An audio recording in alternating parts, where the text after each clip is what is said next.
Good evening, citizens, and congratulations on surviving long enough to qualify for tourism. Today's journey takes us through the residential sanctum of Delta 19, where the spirit of community remains strong, despite the absence of power, food, and general continuity of existence. Please ensure your respirators are sealed, your optimism is stowed, and your documents of identity are notarized against moisture. The Departamento takes no responsibility for any permanent relocations of flesh. We now hand over to Tourism-Servitor 001, who will guide you on your journey through the habitation zones. Please remember that Tourism-Servitor 001 is a legacy unit, assembled from pre-Gloriana schematics and whatever limbs were available at the time of construction. It may pause unexpectedly, gesture at things that no longer exist, or attempts to describe scenic vistas that have since been reclassified as structural hazards. Should the servitor begin weeping hydraulic fluid, this is not a malfunction, it is part of the immersive cultural experience. Enjoy your tour, and please refrain from screaming. Tourism-Servitor 001 interprets vocal distress as positive feedback.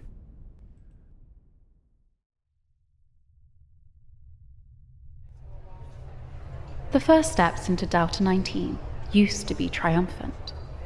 An introduction to a bustling subsector full of life, commerce, and the occasional sanctioned riot. Now, it feels more like stepping into the mouth of something old and tired. The devotional posters along the walls are curling like dying leaves. Their adhesive has long since given up, but the slogans underneath still try their best to evangelize through sheer stubbornness. Be thankful for what sustains you, even if it used to be someone else. Hunger means the Emperor is sculpting you. Some whisper audibly when the recycled air blows past, as if trying to guilt-trip you from beyond their own expiry date. Bending shrines line the walkway every 10 meters, many of them stuck mid-blessing. They shudder to life when you approach, offering their wares with the enthusiasm of a dying priest giving one last sermon.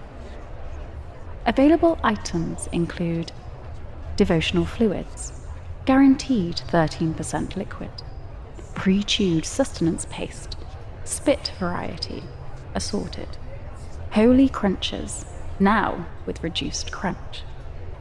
Prices shift depending on whether the facial recognition system decides you're a citizen, a heretic, or miscellaneous biomass.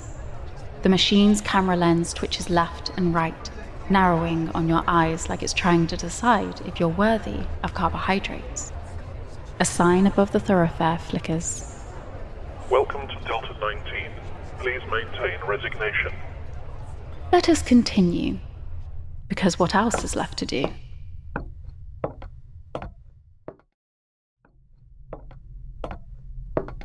If warmth could be made from bureaucracy and desperation, this corridor into the basic habitation zone would be a furnace.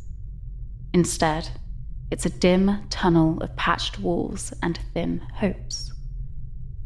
The walls are layered with tin sheets, rags, scripture scraps, and improvised insulation made from shredded work forms, entire decades of rejected requests, maintenance logs, and denial notices glued together into something almost home-like. Doorways are marked with names. Some are painted with shaky, loving strokes. Some are carved with whatever sharp thing was on hand. Others are written directly into the air by residents muttering them aloud, because all available services have already been claimed. An elderly resident sits on a crate, her skin the color of old parchment. She waves cheerfully, though her hand trembles like it's trying to leave without her. She offers a cup of something dark and steaming. It's brewed from condensation mopped off pipes and candle soot scraped off walls. You will decline. She will nod with a weary smile. No one ever drinks it twice. In the distance, faint voices rise and fall, children chanting in perfect, exhausted unison. Listen closely.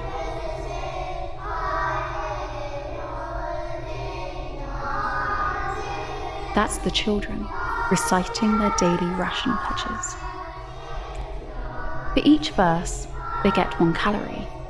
They recite as though the words themselves add nutrition. Let us move on before they reach the fasting hymns.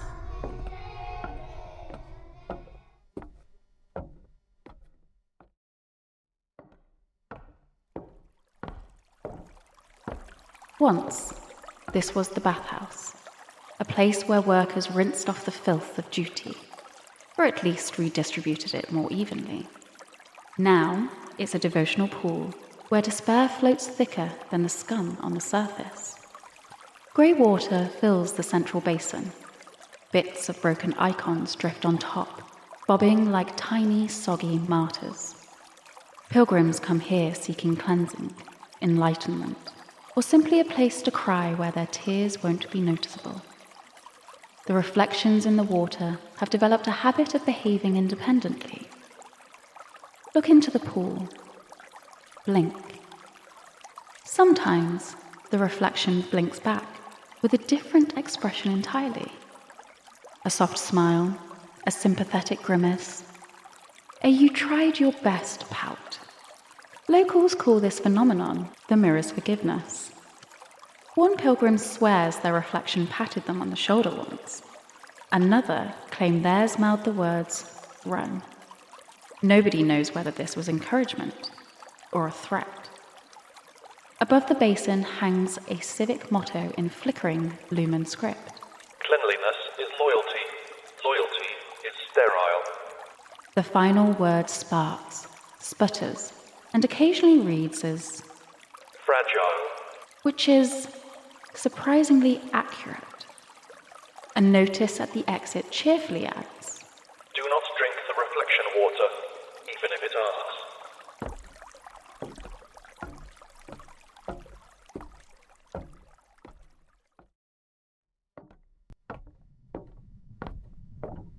Welcome, visitor, to Nutrient Distribution Point 19B.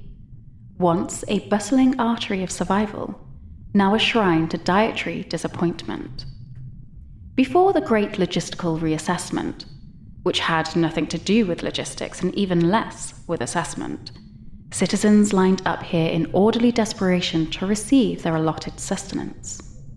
The counter is staffed, if that is the correct verb, by a single hovering cranium mech, whose ladle attachment has fused into a permanent downward droop, as though ashamed. Its vox grill emits a looping apology in a tone that suggests it regrets everything, including its own construction. Rations unavailable. Please practice restraint. Whether the message is meant to soothe, chastise, or simply mock the hungry is unclear. Around the serving station, the walls are decorated with layers of tally marks, Rations unavailable. some neat, Please practice some frantic, restraint. and a worrying number accompanied by small bite impressions. Scholars have debated whether the marks denote days since the last delivery, or how many people snapped before the others did. The air carries the faint, sweet, sour scent of old protein slurry, Unavailable. the kind that Please tastes like practice sadness, restraint. but keeps you upright. Above the exit hangs a civic motto in peeling block letters. Waste not. Want is productive. Let us leave quickly. The cranium mech may attempt to give you samples. Rations unavailable. Please practice restraint.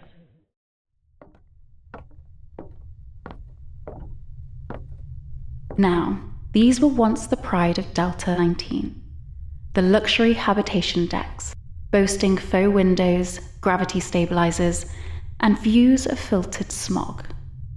Now they are partially open to the elements, courtesy of catastrophic structural humility. Please follow me closely. The floor plan has migrated over time, with staircases dangling in airy spirals, bulkheads yawning open like unamused mouths, and support beams maintaining a polite but uncertain relationship with physics. Wind whistles down the long corridors, accompanied by the delicate twinkling of devotional wind bones. Residents tie them wherever they can, on railings, cables, exposed piping, believing the chimes distract predatory spirits, tax collectors, and occasionally their own thoughts.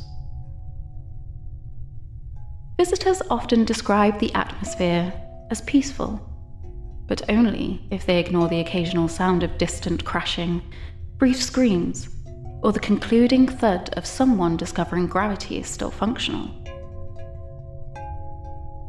Inside one former family hab, a faded mural remains. It depicts a cheerful family unit smiling with uniform optimism. Some contemporary resident has carefully added extra mouths to each figure, perhaps to update them for modern theological standards. Now, let us descend. If you have fingers, please keep them out of the mechanism.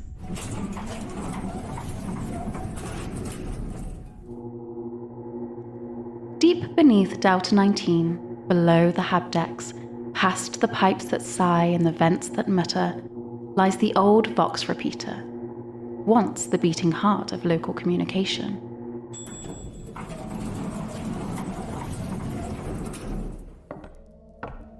Now it is a shrine, a relic, and a questionable confidant. The machine hums with a sluggish, almost living rhythm. Its battered casing is coated in melted wax, handwritten prayer slips, and an unsettling number of human teeth. Locals claim the teeth improve reception. Outsiders suspect they merely improve ambience. Occasionally, when the machine stirs, it releases fragments of ancient announcements.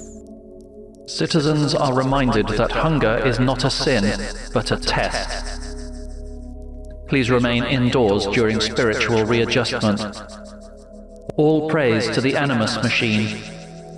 Some say the Vox is haunted by old administrators.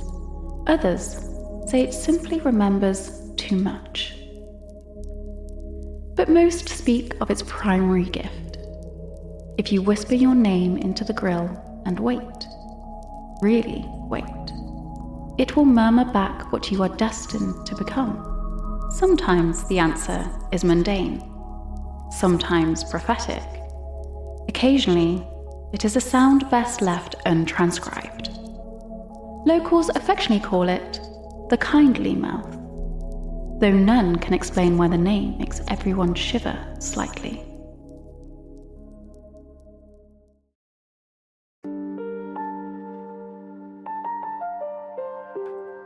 And that concludes our walking tour of Delta 19, a shining example of perseverance through resource misallocation and selective empathy. The Departamento Vox Communicatus thanks you for your attention, your silence, and your willingness to absorb trauma as tourism.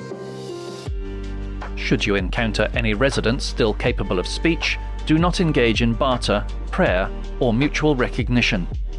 Remember, empathy spreads faster than fire. Until next time, keep your respirators tight, your paperwork tighter, and your faith digestible. This is Vox Sanctum, signing off. May your footsteps echo in compliance. Ave Imperator. Host Servitor 241 was played by Richard Roberts. Tourism-Servitor 001 was played by Mandy Rose. Vox Sanctum Gloriana is an Evil Lighthouse production.